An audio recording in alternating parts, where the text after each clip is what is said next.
is going on at this time as well. So obviously there's only so much you can do from a logistics standpoint in order to manage those things together. This is a presentation, granted I have said this to a certain degree about many of them, but my man Scott Salwasser from Texas Tech University, I believe is doing more for representative learning design and representative tasks in large groups than anywhere else I've seen. And he's done it in a sport that often has a paradigm that is A, in need of shifting, and B, is in resistance to that shifting.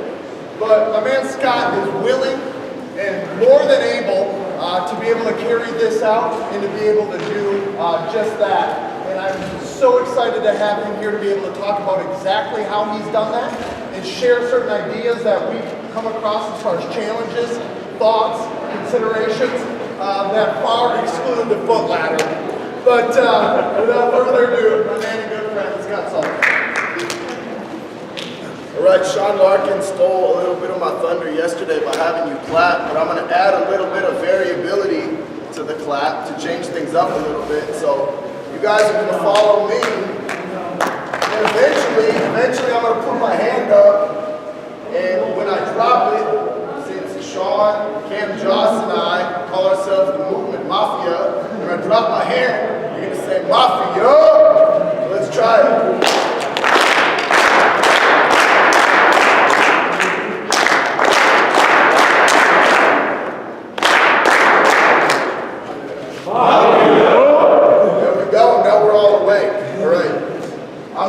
Talk about the foot ladder. I just thought it was funny to have Sean stand in front of this slide when I know a lot of people are going to be taking pictures. So we'll move on from that. The real title of my presentation is Representative Learning in a Large Team Environment, How to Satisfy Bernstein mentioned.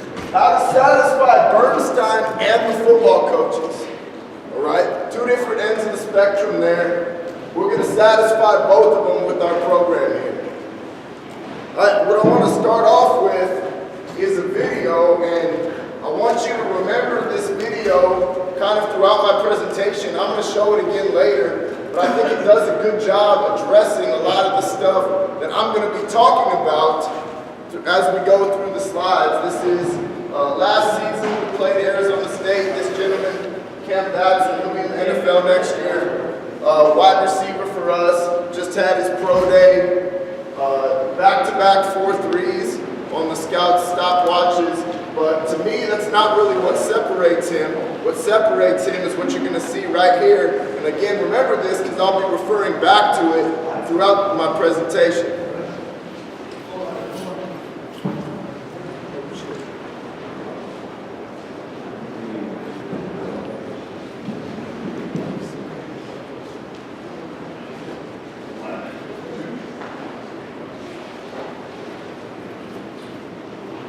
Everybody know how Sean, Rich.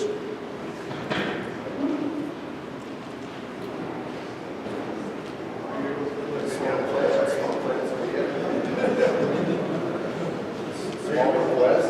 Check it on YouTube. Yeah, it's not. It should just be able to. I think it's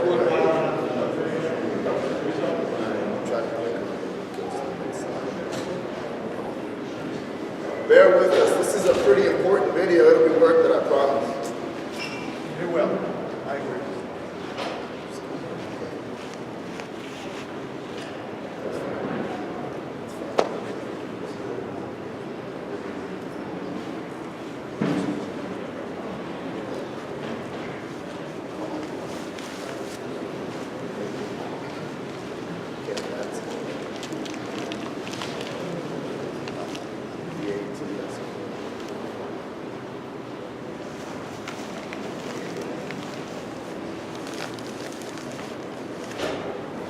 All right, here we go. Now watch this.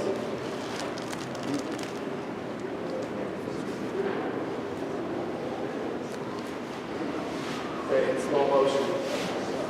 Okay, so bad pass, he has to adjust to the pass, he catches it, immediately has to survey what's going on in front of him. This guy comes to tackle him, stops, he actually falls down. Here comes the other guys. accelerate, run past them, touchdown. And the next video would be the Texas Tech Fox, who's even more agile than Cam Batson.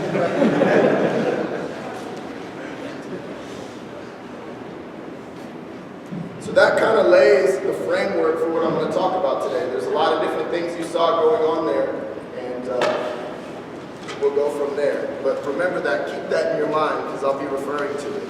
Who am I? I'm the Director of Speed and Power at Texas Tech University.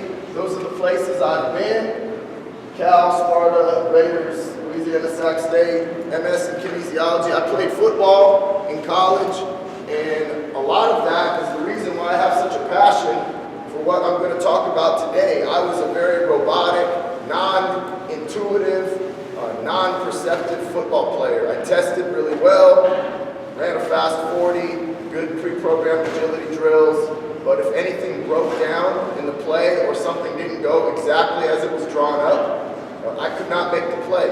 And I always knew there was a missing link there, and that's a lot of what I'm going to be talking about today. And I have a lot of certifications, so you should listen to me. All right, these are my goals. I want to use our program. What you're going to see today is actually what we do. It's not some theoretical, in the ether, this is what I think would work. This is what we do, all right, for better or worse. And I think we utilize a lot of the stuff that you've learned about in this conference more than anyone else in the country, for better or worse. So I want to use our program here at Texas Tech Football to show, and you'll see my constraints here in a moment in terms of space, number of athletes, number of coaches, etc., but that you can individualize movement programming in a large environment. We run the entire team at once, 100 and something guys. Most schools, when they get that many guys out there, it consists of, you see that line on the other side of the field, run over, touch it, run back to me, and I'll tell you how long to wait before you do it again. Right? And as you'll see, what we do is a lot more complex than that with the same constraints. I want to talk about the organizational and the logistic components, because if you're going to do this, it's got to be very well organized and very well planned. Because with that many people, it could get chaotic very, very quick. And rather than an effective training session, you're going to have a circus. So I'm going to talk about the organizational and logistic components. I'm also going to talk about where it fits in the comprehensive training plan, because we are the strength and conditioning staff. That means that we take care of all the preparation aspects. They don't come to me only for speed training or only for representative learning. It's the entire package. So where does this fit into a comprehensive training plan, knowing that there's a lot of different things that we need to address? And finally, you're going to see some examples of these activities like you did yesterday, but instead of me and two other guys, you're going to see everybody in this room, the equivalent of everybody in this room, participating in these activities all at once in an individualized fashion. Sean actually sent me this quote, and I'm glad no one's used it yet, and you can read it, but it basically gets to the idea that we love to copy people, right? If I think of something myself, it can't possibly be as good as something that I copied from someone else, right? But no one has your exact situation. No one has your exact athletes. No one has your exact facilities. Nobody's you except for you.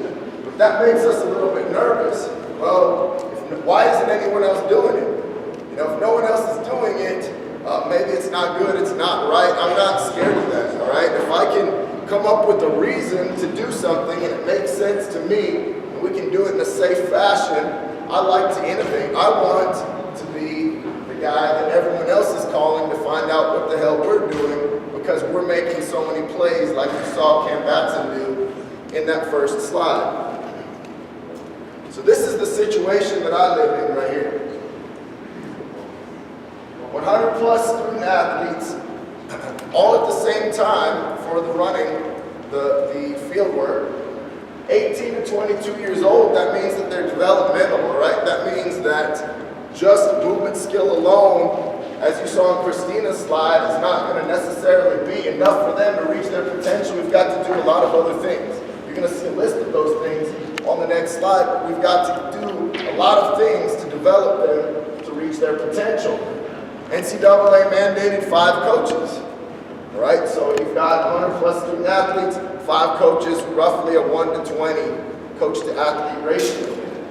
A 100-yard by 52-yard field. So all of this is going to happen in a regulation football field.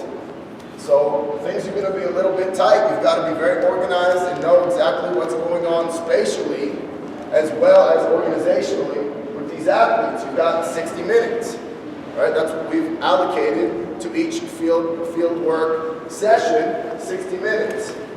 Within that 60 minutes, we're going to find a way to give 6 to 8 different position groups, all with unique demands and duties, what they need.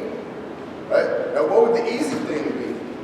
All do the same thing, right? We can watch that, we can monitor that, that's great. Well, I say we can monitor this. If I plan it right, if I organize it right, if it's well thought out and well structured, we can do at least 5 different things that's going to be more specifically address the unique demands and duties of each position group within those 60 minutes on that 100-yard field with 100 plus 18 to 22-year-olds. Because the thing about football is the positions are almost their own sport.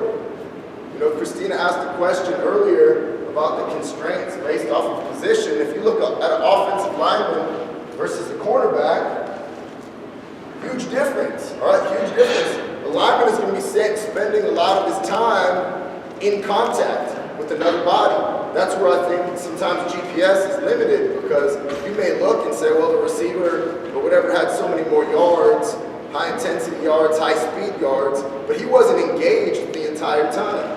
You know, so a lot of times you have to look at the entire picture. So position groups, different, team culture, expectations of the sport coaches, and we have to call a spade a spade. They want guys to get after it. All right? It's great. You can explain the science, and what, as you see, we stick to the science, but the football staff comes out there, they need to see guys getting after it. Now, that does not mean they need to see guys throwing up or poor movement quality or guys suffering. It just means there needs to be energy, there needs to be a lot of action, activity going on, and we'll do it in the right way. We'll do it in a highly scientific and programmable way. And equipment, you can't use a football. They will use a football, they will do 1-on-1, 7-on-7, etc. on their own, but our organized, mandated session will not have a football NCAA rules. So that's my situation. What representative learning means to us? As I mentioned, position specific, I'm looking to recreate authentic situations. So I showed you that video of Cam Batson at the beginning. Between the numbers and the sideline, 10 yards from the goal line, with guys trying to stop him from scoring, all right? That's a moment in time. Picture that moment in time. That's what we're trying to recreate, situations like that. I want to capture that moment in time and see if I can recreate it in training and give him other solutions, or as many possible solutions to that problem. And that's obviously not the only moment or the only problem that we need to solve, but that's one example. And since you've seen the video, that's an example that I'm going to keep coming back to. You guys know the key and the lock analogy, but the thing that's important to us is creating effective and efficient decision makers by coupling perception and action. We've all had the athlete that ran a 4.4, 3.9 pro agility, 40-yard vert. Can't make anyone miss. I think of our starting running back 2 years ago, and that really is what, in addition to my own career, made me think, what is missing? Like, on paper, this guy should be able to run away from everybody. Why does he play so slow? Poor decision making, right? Can't think fast enough, can't perceive. You guys learned a lot about it in Christina's excellent presentation. We need to create excellent decision makers. These are a lot of the constraints, or some of the main constraints we're going to manipulate in our drills. In our environment, these are all constraints we can manipulate. Time, space, opponent behavior, and obviously tasks and rules. You'll see me talk about those more in depth as we go on, but one thing that I really want to point out right now is opponent behavior. This is really the epiphany that I had from talking to Sean, and this is when my game went to the next level. It was easy for me to create, as you saw, representative situations for receivers and DBs, but I said, Sean, I don't know what to do with the O-linemen. They don't do that. Their movement variability is not much. They kick slide, they might pull, they stay in front of guys. How many different ways can I do that? And he told me, well, yeah, their movement variability isn't that big, but what about the stimulus? What about the opponent? What about the guy in front of them? He has a limitless movement toolbox. Try to beat that O-line. Now it makes sense. The constraints are not only you do this, you do that, but now manipulating